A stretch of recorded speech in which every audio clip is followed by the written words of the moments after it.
The government of South Sudan joins the world in celebrating the International Day of Peace. The United Nations calls upon all people to lay down their weapons and reaffirm their commitment to coexist peacefully. The first Vice President, Dr. Riek Machar, said the graduation of the unified forces is an important step in the implementation of peace agreement. He points out that when peace reveals in the country, there is a really chance to introduce and realize development projects.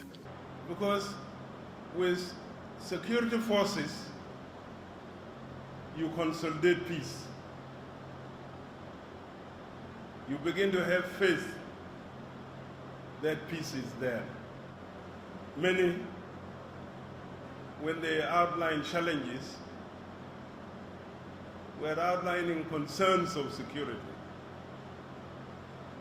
And that's why we say the security arrangements is the backbone of the peace agreement. The Minister of Cabinet Affairs, Dr. Martin Ilielomoro, asked the UN and international community to lift arms embargo on South Sudan. We cannot achieve peace with arms embargo imposed on us.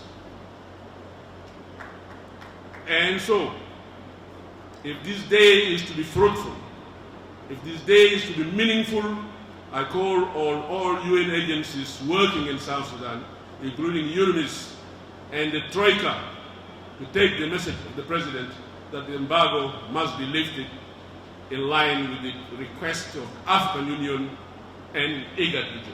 UNMISS representative Guang Shang urged all South Sudanese to silence the guns across the country. On today's International Day of Peace, I urge all South Sudanese to silence the guns, stand up against prejudice and the hatred, and recognize that in your diversity lies your greatest strength.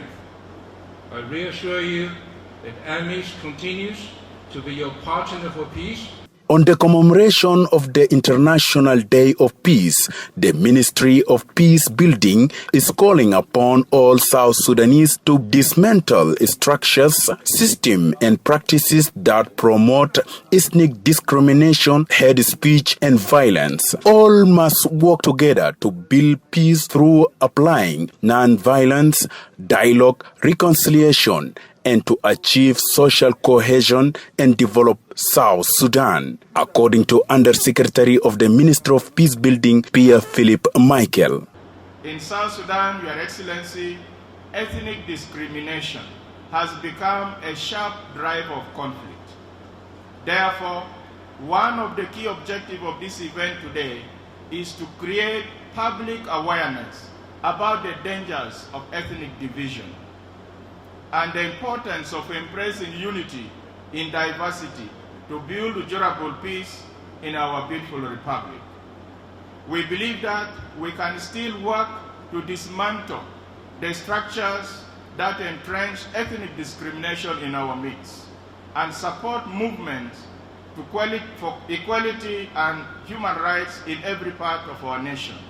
The civil society organization Women Bloc asked political leaders to avoid fueling intercommunal conflicts and instead to improve salaries for the military and organized forces. Despite the signing of the revitalized peace agreement for the resolution of conflict in the country, there is insecurity in some parts of the country. But the graduation of the first batch of the necessary unified forces in Juba in August has light hope for lasting peace and security in South Sudan. John Tabanwani, SSBC, Juba.